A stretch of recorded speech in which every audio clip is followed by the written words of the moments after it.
Hello, and welcome to the Future of Work podcast by Allwork.Space. My name is Ceci Amador de San Jose, and today I'm looking forward to chatting with Brie Reynolds about remote work, the skills needed to succeed in remote jobs, and how the COVID-19 pandemic has changed the remote work environment. Brie is a career development manager and a career coach and resume writer at FlexJobs, a site for remote, flexible schedule, and freelance job listings. Brie, welcome. Thank you so much for having me. Of course, our pleasure. And so I want to start by talking a little bit about FlexJobs. You guys were founded in 2007. So this was way before everyone started to even consider remote work. So you were definitely pioneers in that area.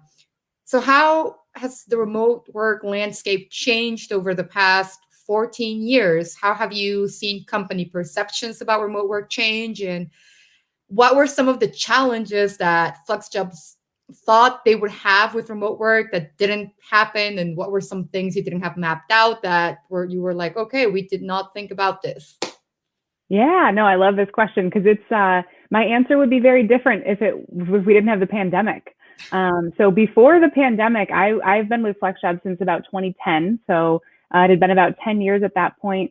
And before the pandemic, I would say the remote work landscape changed very slowly. So we would look at the statistics of the number of people working from home, and it would grow every year, but it was a pretty slow, steady increase. And we always thought, okay, well, that's going in the right direction. More people are interested in this, but it was a relatively small amount. And just to give you an idea, in the US, before the pandemic, about 5% of US workers worked from home full time. And then the pandemic happened, and my answer to this question completely changed because remote work has skyrocketed since then. As of February of this year, about 57% of the US workforce is still working from home full time. So it went from 5%, which we got to 5% over the course of about 20 years of looking at these statistics. And then in the span of just a few months, it completely, jumped from there. So it's an interesting landscape. I think one of the challenges that we always wondered about in the earlier years of remote work was, will remote work really last when we had reports of companies that were getting rid of their remote work programs? So just as remote work would start to grow, every year or so, we would hear about a big name company that decided that remote work did not work for them. And What they were were some blaming of the everybody. reasons? Sorry, what were some of the reasons that they gave for remote work not working for them?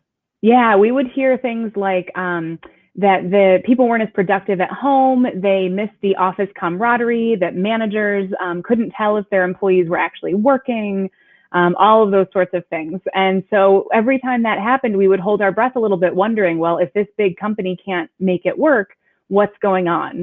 Is it going to affect the rest of the remote job market? But we never saw any effect from it. So thankfully, that was one of those fears that didn't really come to pass. And what we've seen is that with all of those companies that had pulled back from remote work, there was something else going on at the company that made it less likely that remote work would actually work for them. So if managers couldn't tell that their employees were working, that's a managerial issue. That's not a remote work issue.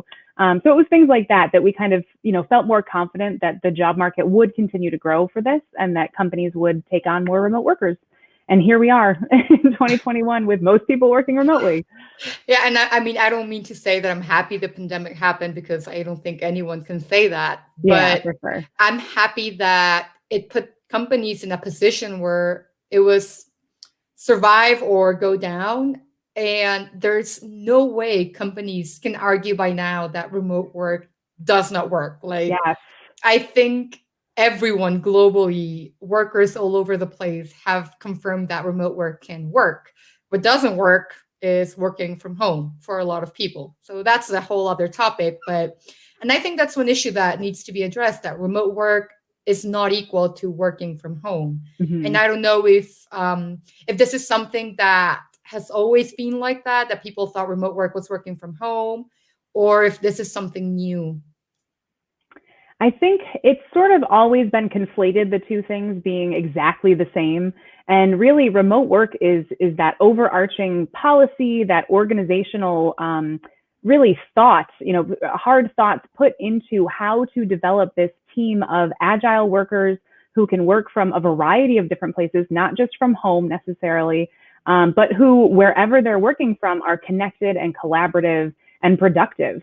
And that definitely was put to the test with the pandemic. I mean, we saw in the most difficult circumstances, companies and employees still saying that they really liked working remotely, all things considered. Do they wish it had been done outside of a pandemic? Of course, but the fact that all of the added pressure had been put onto remote work this year to work amid terrible circumstances, and it still worked really well. And like you said, really saved some companies from, the choice of surviving or not. It's been a really interesting test. And it was one of those at the beginning, we were sort of crossing our fingers and just hoping that people would not see remote work in the pandemic being forced to be stuck at home as the real way that remote work is, because it's certainly not. I mean, this is a very unusual circumstance, but we always say if you can do it well in the middle of a pandemic, then you can definitely do it extremely well under normal circumstances. I completely agree. And then still we're hearing about companies saying that they will not implement remote work in the long term or in the post-pandemic world. Why? Why do you think this is happening? Because it doesn't make any sense by now. Yeah, that's what I want to say is sort of, well, we do have a lot of evidence that shows that this works, but I think there are still those entrenched kind of 20th century managerial ideas about what work is, and that work is a place that you go. It's how you interact physically with other people during the day. It's where you get your socialization. And all of those things are not necessarily the case anymore. And I think the pandemic has at least shown a lot of companies very quickly that those things simply aren't true. But I do think that there is just that hold of 20th century management practices that have been around for decades. And, it's going to take probably a few more years to undo those ways of managing people, of viewing the workplace and what it actually means to work and to be at work, where that actually happens. I think it's going to take some time to just keep unraveling that, and also more time to put people into managerial levels at work who really understand remote work well, who've been doing it for a while, who have more of a experience doing this. And so that's digital natives, that's, millennials and Gen Z, and people who have really grown up with communicating this way and having it be just a natural part of how they communicate with friends, family, with workers, across the board. So I think it's going to take a little bit more time, unfortunately, but at least we have a lot of evidence now that it can be done really well. That's definitely a good point. And you were just talking about like managerial situations and putting people in managerial positions. What are some of the skills that remote work managers need to have? Because they definitely are not the same ones as in-person ones, especially if they're more like micromanaging, more controlling. And like you said, they believe that work is a place where you go instead of something that you can do wherever. Yes. Yeah, this is a tough one, but I love talking about it because really, to be a good remote work manager, you have to look at your role differently.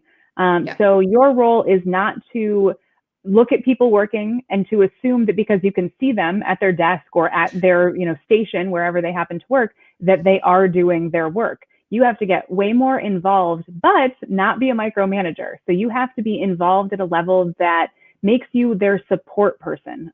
So you are there to help them remove barriers and roadblocks, to get the information or the tools that they need, to make the connections that they need to make in the workplace. You're sort of the facilitator of all of that as a manager, and you have to be proactive about it. One of the biggest things that we always talk about at FlexJobs is proactive management, proactive communication.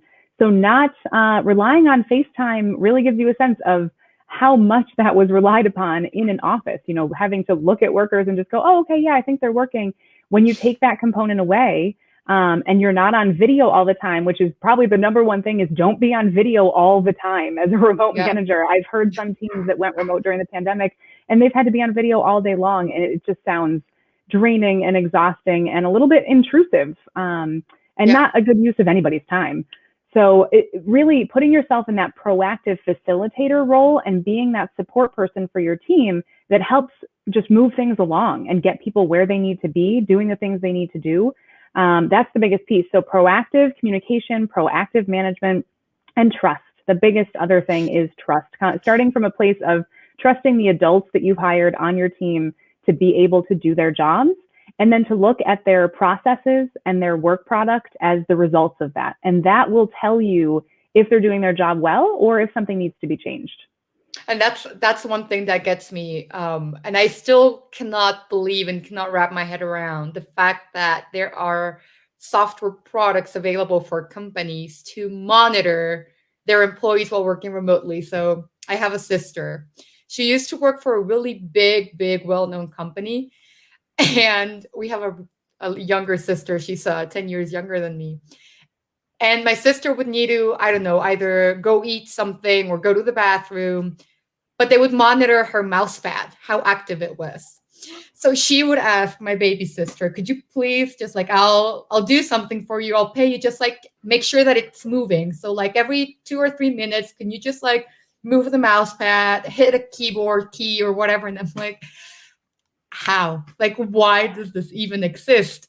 And then when the pandemic started and companies here in Guatemala, where I'm based, started to send workers home, they were like, I heard active conversations of CEOs saying, okay, so does anyone know of a software we can use? And I'm like, you're getting it all wrong from the very get-go. Like, trust people. If they're getting everything done, it doesn't matter how or when.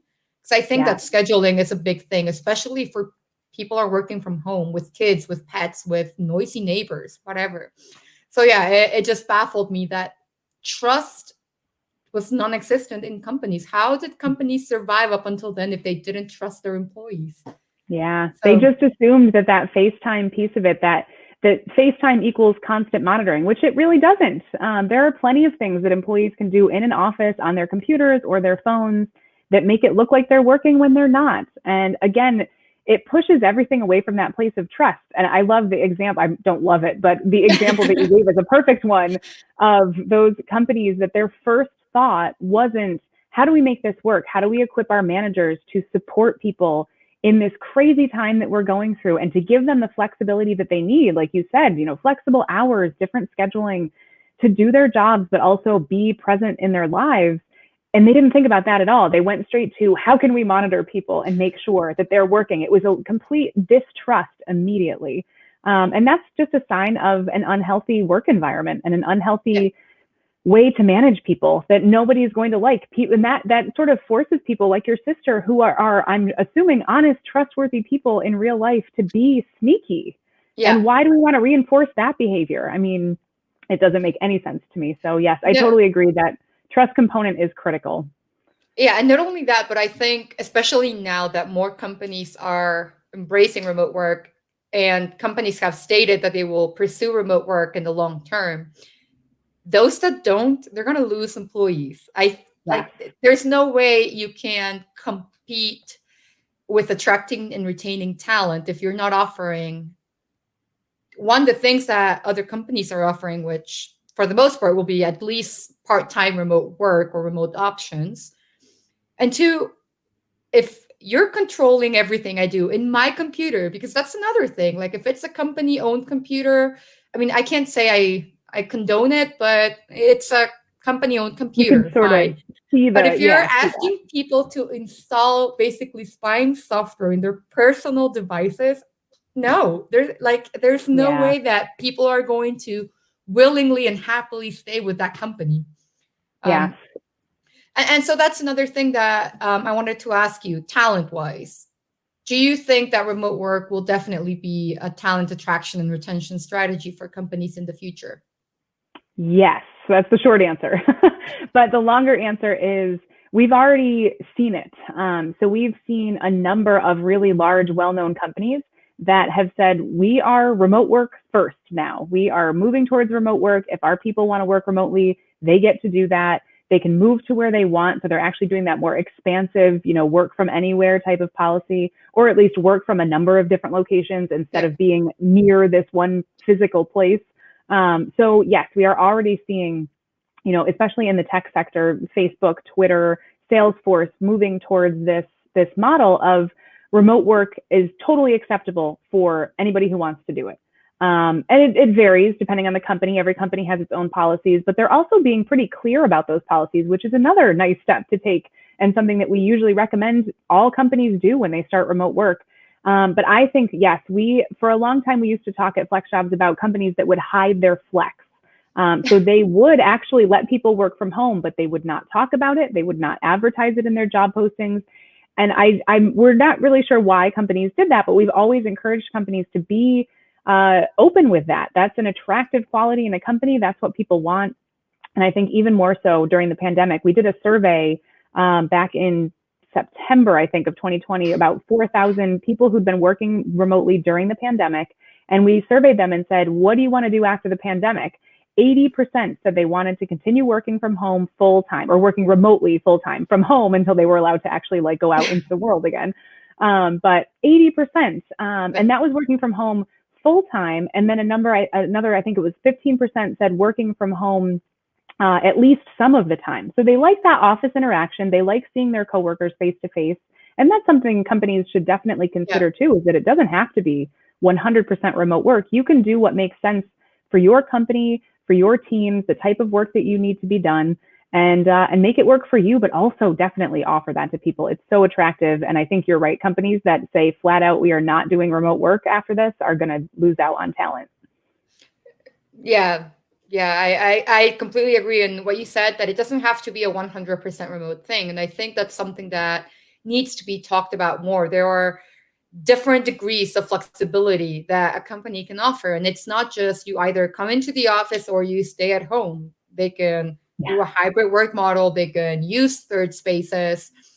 And then, but one thing that I'm really interested to ask you about is, do you see, or have you seen at the moment, more companies embracing international remote work? Because I know that a lot of companies have shifted to allowing remote workers to be so within the continental US or within Europe. But I haven't seen a lot of job postings that say this job can be done anywhere globally. And I'm assuming there are a lot of challenges that come with that, legally speaking, contracts, tax wise. But do you think that we will eventually, in the short term, reach a point where companies will feel comfortable hiring across the globe? Or do you think that remote work will kind of stay within like regional areas? Yeah, I think that will be a continuing challenge. That's definitely been one of the more challenging parts of working remotely, of hiring remotely, is that cross-border remote work. And within the U.S., with all the different states that we have that problem internally as well. In addition to hiring outside of the U.S., each state has its own tax and employment regulations, and then the federal government in the U.S. has additional tax and employment regulations. And so companies have discovered, especially in the last year, but companies that have been doing remote work for a while know this, that it is tricky to navigate those waters and to make sure that you are doing everything properly above board. And it's tricky and it's expensive too for companies. So they really have to make that commitment to it. Cross country or, international remote work, I think will increase just as we've seen all types of remote work increase. But I do think it is that sort of the trickiest of the bunch. So, we're going to see more talk, at least, about collaboration, about amending laws to make it easier for companies to do this. And I think what it's really going to come down to is companies contacting their representatives, contacting people in power and saying, this is an issue. We need you to have, talks with these other countries that we would love to hire in.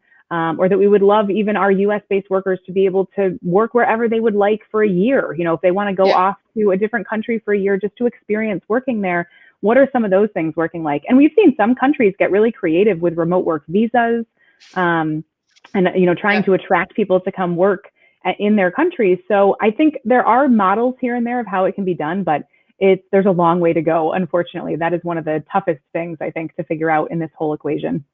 I agree, especially because, like you said, there's like varying regulations and lack of infrastructure, and but I do think that it's something that governments worldwide need to start thinking about, and they need to start figuring out ways in which they will encourage at least that, because I'm sure there's a way around it. I'm sure there are some incentives that can be given. And then, so back to the hiring part of it. what are some of the main differences between hiring an in-person worker versus remotely? How are hiring practices different? What are some things that companies that are thinking about implementing permanent work from home or remote work need to kind of like know about and consider beyond the like, submit your resume and then type it all out again? Because Yeah. it's a Well, the reality. nice thing for any companies who are kind of looking at the process and thinking, I don't know if we know how to do this, is that the general process is very similar to a traditional job search. So most companies require resumes and sometimes cover letters to apply for their jobs. They put out their job listings. They do an interview process, and that's where it gets a little bit different. So in the interview process, companies need to decide how they want to conduct those interviews. Most companies we find right now do phone interviews at first, those quick screening interviews. We have seen more companies implementing one-way video interviews where they have a program set up that automatically feeds the applicant a few different questions that the applicant has to answer on video. And then someone Oh, can actually review that afterwards. So it's not a live person that you're talking to. If you're applying for the job, you're talking to a computer, and then that that's gets weird. sent to the hiring manager, the recruiter. It's a little funny, Yeah. little uncomfortable, yeah. And then of course, video interviews are another piece of it. So I think one of the things that remote companies can be really clear about in their job listings to just start right at the beginning is what is the remote work policy and what do they want to see outside someone's ability to actually do the job, the task of the job. What do they want to see in terms of remote worker traits? What qualifications do they think are really important? What skills, do they want to have people who are great communicators, who can do really well, written and verbally? Companies that do have cross country remote workers will often say our main language spoken at this company is this, so you need to be fluent in this language. So they're really good, some of these companies, about spelling out exactly what they're looking for in a remote worker. And then also, of course, the key pieces of being a software engineer as a remote worker or a recruiter as a remote worker. So starting at the job listing, but then the video interviews, really interesting things that we've seen to kind of even the playing field a little bit is some companies now will actually provide backgrounds that people can use, like those digital virtual Oh, yeah. backgrounds, so that everyone is on a level playing field. Because whether or not we even realize we're doing it, when we see somebody on video, we're taking note of all the things that are Yeah. behind them, and we're making assumptions about who they are as a person based on the room that they're sitting in. And so for some people, they're sitting in a small house versus a large house. There's all sorts of different things. Even their decorating style can influence somebody unconsciously. Of course, it's not like the recruiter's going, "Oh, I don't like that wallpaper, I'm not going to hire that person." But it puts too many things in somebody's subconscious that they're thinking about it. So thinking about how you can kind of level that playing field when you interview people is really important, and you can get creative with it. Digital backgrounds are easy to provide for people. You just send them the file and say, here's something you can use, and get clear about what's going to happen in the interview process so that people can prepare. That's one of the big things too. Not everybody is comfortable doing video interviews yet. Nope. It's new to lots of people. And so just saying we conduct our video interviews on Zoom gives person a chance to go and practice on Zoom before they actually do the video interview. So keep in mind all those things that people may be stressing out about before they come and talk to you as a remote employer, and try to help them out a little bit. And so that's another thing. So you would talk about the different traits that they want to see in a remote worker. How important is culture fit for remote companies? Because I feel like skills can be taught, but you need someone that will definitely integrate well with the entire staff. And so is culture fit something that they look at? How can companies evaluate that? And then I'll ask you later about the onboarding process and bringing people and integrating them with the rest of the staff. Yeah, sure. Yeah, I think cultural fit is absolutely vital. Companies that have worked remotely for a while usually have developed pretty strong remote work cultures. And especially for those hybrid companies where some people may be in an office and some people may be from home, extending that cultural fit so that it really feels similar, whether you're a remote worker or an in-office worker, that the company culture is the same for everyone, is really important. So that's something that people need to pay attention to. But really describing the company culture that you work in as a remote company is like telling people what your office is like, what to expect, what is the vibe of the office when they're going to walk in. Remote workers still want to know that, certain things are kind of like expected of them when they come to work on the first day, even if they're not actually walking into the office. It gives them a sense of the people that they're going to be working with, the environment, the energy, and the expectations, and whether or not they're going to fit really well with that, because there are lots of different remote company cultures. I will say companies are getting better on their careers pages at describing that sort of thing. So that's something to look for if you are looking for a remote job, is just what do they say about their own company culture? And is that a good fit for you? And then how can you actually talk about that so the employer knows that it's a good fit? Awesome. And then integrating them with the rest of staff, especially like you said, if there are staff in the office and staff that are fully remote. How do you onboard a new employee? How do you break the ice, take away that little kind of like uncomfortable first few weeks of work? Yeah, as somebody who has started at 2 different remote companies in my career and had that onboarding process twice, and then also onboarded a lot of people since then, you have to do it really well. It has to be intentional. You have to put a lot of thought and planning into it.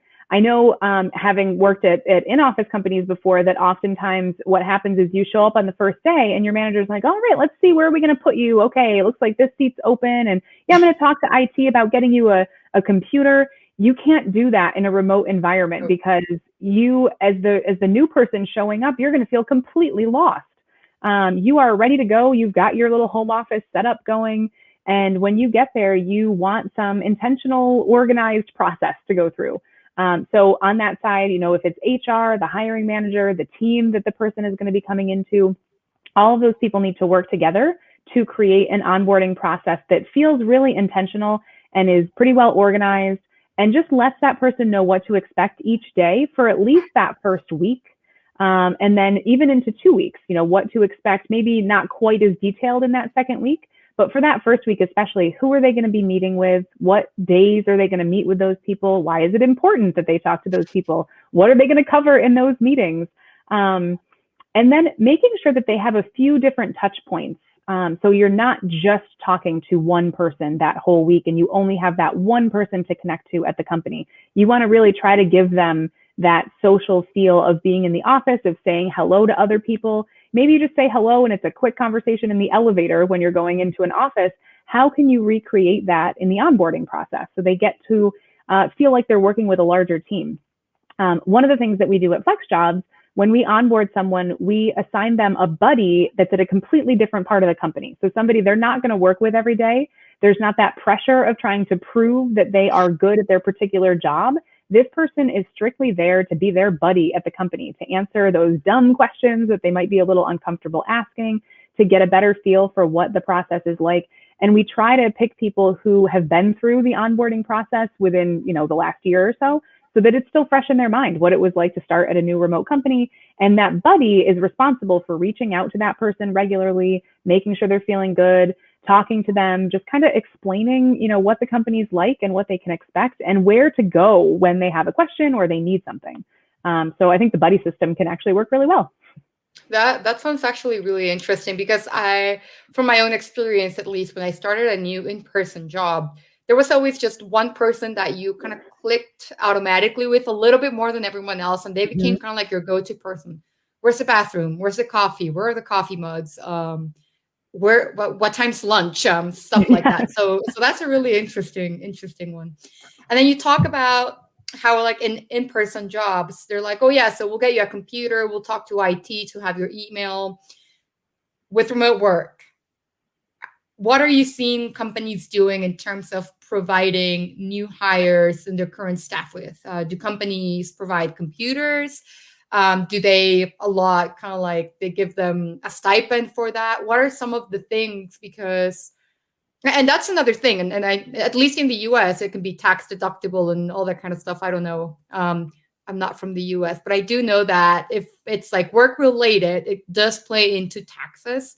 And so what are some things that you're seeing most companies do to like provide equipment, make sure that workers are comfortable and that they have all the necessary stuff that they need to do their work effectively? There are a number of things. And actually the pandemic has helped push this a little bit more, I think. So there are a few different ways. Companies approach it in different ways. This is actually a really good question for people to ask when they're in the interview process, towards the end, or they're negotiating a job offer. It's like, so how does that home office setup work? And so companies do this in a number of ways. The first would be to provide the actual equipment. Some companies do that. They might send you a laptop, maybe a second monitor, a headset. Sometimes you'll get set up with like a voice over IP phone. We see that especially for jobs that are going to require you to be on the phone or connected talking to someone a lot. So customer service, sales, account management, we often see that provided for those types of roles. The other way is the stipend, as you mentioned. So companies will say, you're responsible for picking out your equipment. We will provide you with a stipend, or we will reimburse you for X amount. And usually it's an annual stipend, so you can refresh your equipment each year. Not necessarily get a new computer every year, but you could get, a more comfortable headset, or, an ergonomic pad for your keyboard, little things like that. You can just continuously improve. And then some companies operate on a strict, we call it BYOD, bring your own device environment, where they just say, it's up to you. And they might have a couple rules, like your laptop can't be more than 4 years old or something like that. But otherwise, they say it's completely up to you to get your own equipment and to handle that.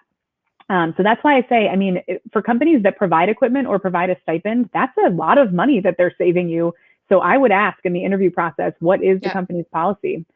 Because that can be negotiated too. It's not always something that they say, nope, this is it. We don't do anything for anybody. You might be able to negotiate that in there. And for companies that don't offer anything, consider offering that, because that is a big barrier to getting people into remote work, especially people who are coming from a financial background where they can't afford the most recent equipment. They can't afford to upgrade their laptop until they've worked for a while, until they've had that steady paycheck coming in. And so to provide that for them, really gives your candidate pool a more, equitable mix of people. You don't have to have people automatically ruling themselves out because they can't financially set up their own home office.